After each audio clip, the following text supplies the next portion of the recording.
जय श्री राम। मंगल भवन अमंगल हारी, द्रवहु सुदशरथि अजर बिहारी। जय सिया राम जय जय सिया राम, दीन दयाल बिरधु संभारी। रघुनाथ मम संकट भारी। जय सिया राम जय जय सिया राम, जय सिया राम जय जय सिया राम। नवपारायण पांचवा विश्राम।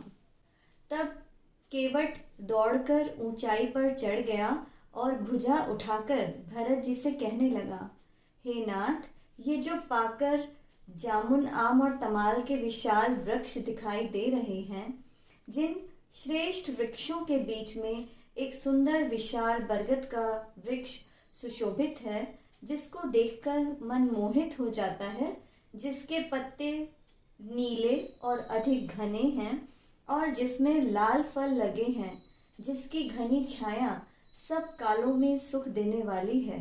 मानो ब्रह्मा जी ने परम शोभा को एकत्र करके अंधकार और लालिमामयी राशि सी रच दी है। हे स्वामी, ये वृक्ष नदी के समीप हैं, जहाँ श्री राम की पर्णकुटी छाई गई है। वहाँ तुलसी जी के बहुत से सुंदर वृक्ष सुशोभित हैं, जो कहीं कहीं सीता जी ने और कहीं लक्ष्मण जी ने लगा रखे हैं। इसी वट वृक्ष की छाया में सीता जी ने अपने कमल समान हाथों से सुंदर वेदी बनाई है, जहाँ सुजान श्री सीता राम जी मुनियों के समूह के साथ बैठकर नित्य शास्त्र वेद और पुराणों के सब कथा इतिहास सुनते हैं। निषाद राज की बातें सुनकर और वृक्षों को देखकर भरत जी के नेत्रों में आंसू भर आए। दोनों भाई प्रणाम करते हुए आगे बढ़े। उनके प्रेम का वर्णन करने में सरस्वती जी भी सकुचाती हैं। श्री रामचंद्र जी के चरण चिन्ह देखकर दोनों भाई इतने प्रसन्न होते हैं, मानो दरिद्र पारस पत्थर पा गया हो। वहां की धूलि पहले मस्तक पर, हृदय और बाद में नेत्रों पर लगाकर वे श्री रघुनाथ जी के मिलन जैसा सुख पाते हैं। भरत जी की अत्यंत अकथनीय दशा देखकर वन के पशु पक्षी और जड़ जीव वृक्ष आदि प्रेम में मग्न हो गए। प्रेम के विशेष वश होने के कारण निषाद राज को भी रास्ता भूल गया। तब देवता सुंदर रास्ता बतलाकर फूल बरसाने लगे। भरत के प्रेम की इस स्थिति को देखकर सिद्ध और साधक भी प्रेम के वशीभूत हो गए और उनके स्वाभाविक प्रेम की सराहना करने लगे कि यदि इस पृथ्वी तल पर भरत का जन्म ना होता तो जड़ को चेतन और चेतन को जड़ कौन करता। प्रेम अमृत है, विरह मंद्राचल पर्वत है। भरत जी गहरे समुद्र हैं, कृपा के समुद्र। श्री रामचंद्र जी ने देवता और साधुओं की भलाई के लिए स्वयं इस भरत रूपी गहरे समुद्र को अपने विरह रूपी मंद्राचल से मथ कर यह प्रेम रूपी अमृत प्रकट किया है। सखा निषाद राज सहित इस मनोहर जोड़ी को सघन वन की आड़ के कारण लक्ष्मण जी नहीं देख पाए। भरत जी ने प्रभु श्री रामचंद्र जी के समस्त मंगल के भंडार और सुंदर पवित्र आश्रम को देखा। आश्रम में प्रवेश करते ही भरत जी का दुख और दाह अर्थात जलन मिट गया, मानो योगी को परम तत्व की प्राप्ति हो गई हो। भरत जी ने देखा कि लक्ष्मण जी प्रभु के आगे खड़े हैं और पूछे हुए वचन का प्रेम पूर्वक उत्तर दे रहे हैं। सिर पर जटा है, कमर में वलकल वस्त्र बांधे हैं और उसी में तरकस कसे हैं। हाथ में बाण तथा कंधे पर धनुष है। वेदी पर मुनि तथा साधुओं का समुदाय बैठा है और सीता जी सहित श्री रघुनाथ जी विराजमान हैं। श्री राम जी के वलकल वस्त्र हैं, वे जटा धारण किए हैं, उनका श्याम शरीर है। सीता राम जी ऐसे लगते हैं मानो रति और कामदेव ने मुनि का वेश धारण किया हो। श्री राम जी अपने कर कमल धनुष बाण पर फेर रहे हैं। वे जिसकी ओर भी एक बार हंसकर देख लेते हैं, उसी को परम आनंद और शांति मिल जाती है। मुनियों की सभा के बीच में सीता जी और रघुकुल चंद्र श्री रामचंद्र जी ऐसे सुशोभित हो रहे हैं मानो ज्ञान की सभा में साक्षात भक्ति और सच्चिदानंद शरीर धारण करके विराजमान हैं। छोटे भाई शत्रुघ्न और सखा निषाद राज सहित भरत जी का मन प्रेम में मग्न हो रहा है। वे हर्ष, सुख, दुख, शोक आदि सब भूल गए। हे नाथ, रक्षा कीजिए, हे गोसाई, रक्षा कीजिए, ऐसा कहकर वे पृथ्वी पर दंड की तरह गिर पड़े। प्रेम भरे वचनों से लक्ष्मण जी ने पहचान लिया और मन में जान लिया कि भरत जी प्रणाम कर रहे हैं। वे श्री राम जी की ओर मुंह किए हुए खड़े थे। भरत जी उनके पीछे थे, इस कारण उन्होंने देखा नहीं। अब इस ओर तो भाई भरत जी का सरस प्रेम और उधर स्वामी श्री रामचंद्र जी की सेवा करने की प्रबल परवशता। ना तो प्रभु की सेवा से मुक्त होकर मिलते ही बनता है और न प्रेम वश उन्हें छोड़ते बनता है। कोई श्रेष्ठ कवि ही लक्ष्मण जी के चित्त की इस दुविधा का वर्णन कर सकता है। वे सेवा को ही विशेष महत्वपूर्ण समझकर उसी में लगे रहे, मानो चढ़ी हुई पतंग को उड़ाने वाला उसे खींच रहा हो। लक्ष्मण जी ने प्रेम सहित पृथ्वी पर मस्तक नवाकर कहा, हे रघुनाथ जी, भरत जी आपको प्रणाम कर रहे हैं। यह सुनते ही श्री रघुनाथ जी प्रेम विहल हो इतनी आतुरता से खड़े हुए कि कहीं वस्त्र गिरा, कहीं तरकस, कहीं धनुष और कहीं बाण। कृपा निधान श्री रामचंद्र जी ने उनको बरबस उठाकर हृदय से लगा लिया। भरत जी और श्री राम जी के मिलने की रीति को देखकर सबको अपनी सुध भूल गई। श्री राम और भरत के मिलन के समय जो प्रेम प्रकट हुआ उसका वर्णन कैसे किया जाए। वह तो कवि कुल के लिए कर्म, मन और वाणी इन तीनों से परे की बात है। दोनों भाई भरत जी और श्री राम जी मन, बुद्धि, चित्त और अहंकार को भुलाकर परम प्रेम से पूर्ण हो रहे हैं। कहिए उस श्रेष्ठ प्रेम को कौन प्रकट करे? कवि की बुद्धि किसकी छाया का अनुगमन करे? कवि और अक्षर और अर्थ का ही सच्चा बल होता है। ताल की गति के अनुसार ही तो नट नाचता है। भरत जी और श्री रघुनाथ जी का प्रेम जानने योग्य है ही नहीं। जहां ब्रह्मा, विष्णु और महादेव का भी मन नहीं जा सकता, उस प्रेम को मैं अल्पमति किस प्रकार कहूं? भला गांडर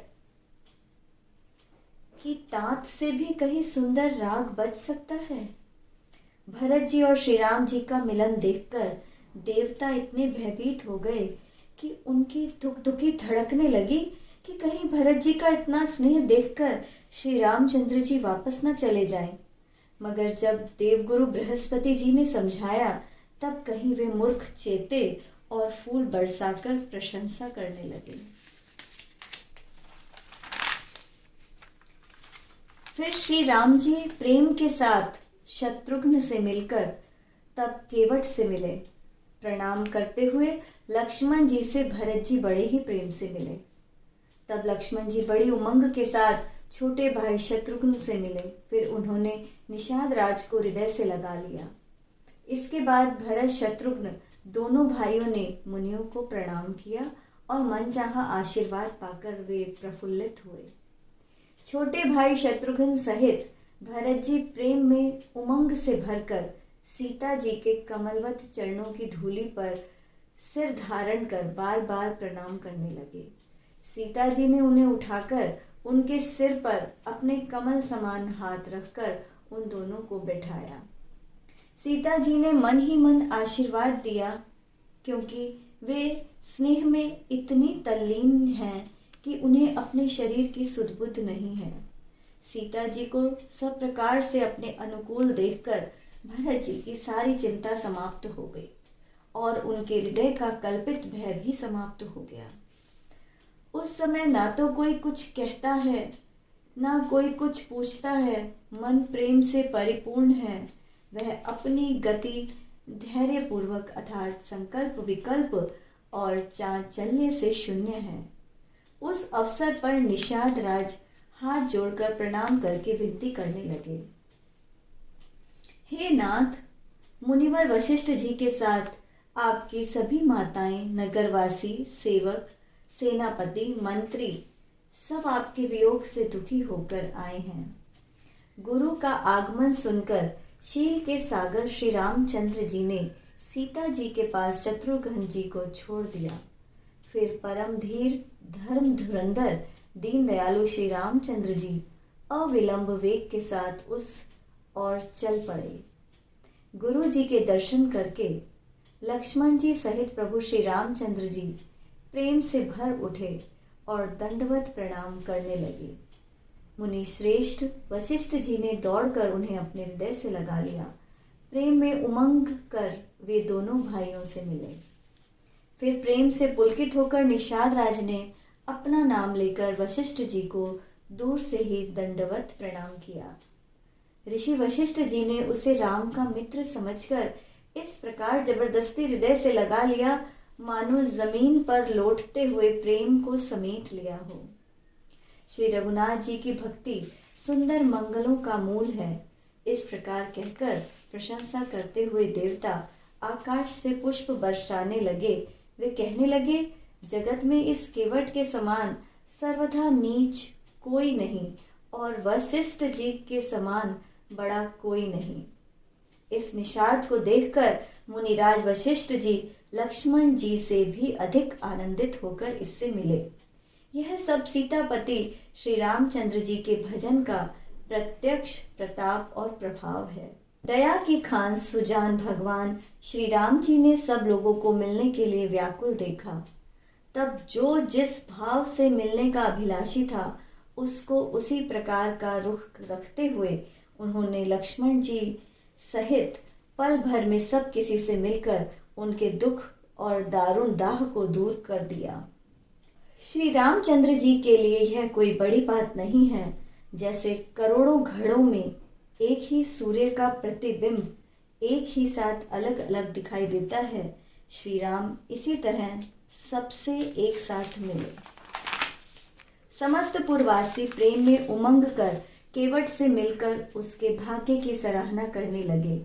श्री रामचंद्र जी ने सभी माताओं को दुखी देखा, मानो सुंदर लताओं की पंक्तियों पर पाला पड़ गया हो। सबसे पहले श्री राम जी माता कैकेयी से मिले और अपने सरल स्वभाव तथा भक्ति से उसकी बुद्धि को भिगो दिया, अर्थात उसकी कठोरता समाप्त कर दी। फिर उनके चरणों में गिरकर काल, कर्म और विधाता का दोष बताकर श्री राम जी ने उनको सांत्वना दी। फिर श्री रघुनाथ जी सभी माताओं से मिले और उन्होंने सबको समझा बुझाकर सांत्वना प्रदान की कि हे माता, जगत ईश्वर के अधीन है, किसी दूसरे का दोष नहीं होता। मंगल भवन अमंगल हारी, द्रवहु सुदशरथ अजिर बिहारी। जय सिया राम, जय जय सिया राम, दीन दयाल बिरधु संभारी। हरौ नाथ मम संकट भारी। जय सिया राम, जय जय सिया राम, जय सिया राम, जय जय हनुमान। जय श्री राम।